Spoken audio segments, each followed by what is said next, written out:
Rabotai, à l'approche de la Gomer, c'est bien de rappeler la Mishnah dans Pirkei Avot, la 17e Mishnah, 17 Siman Tov, c'est Motov, du 4e chapitre, du chapitre de cette semaine.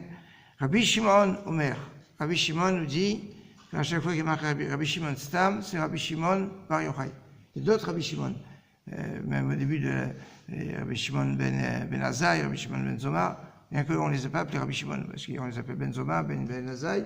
Mais enfin, il y a d'autres, il y a Shimon Tzadik, mais quand on a dit Rabbi Shimon, c'est Rabbi Shimon Bar Yochai.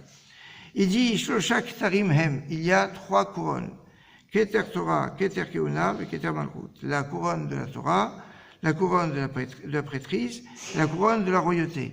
En fait, ça fait référence aux 3 objets qu'il y avait dans le Mishkan, qui avait un Zer Zahav Saviv, qui avait une couronne, qui était surmontée d'une couronne.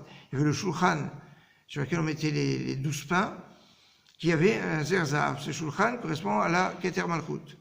Il y avait le Mizbeach HaZahav, l'autel d'or qui avait aussi Zer Zahav, qui correspond à la Keuna, à la prêtrise. Et le Aaron HaKodesh, l'Arche Sainte, qui était dans le Kodesh HaKodeshim, dans Saint et Saint, avait aussi Zer Zahav Saviv.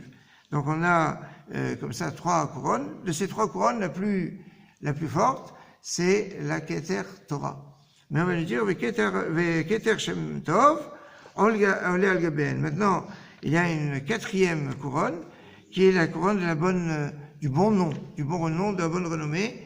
Et bien, cette couronne de Keter Shem Tov, eh bien, remonte au-dessus des 3 précédentes.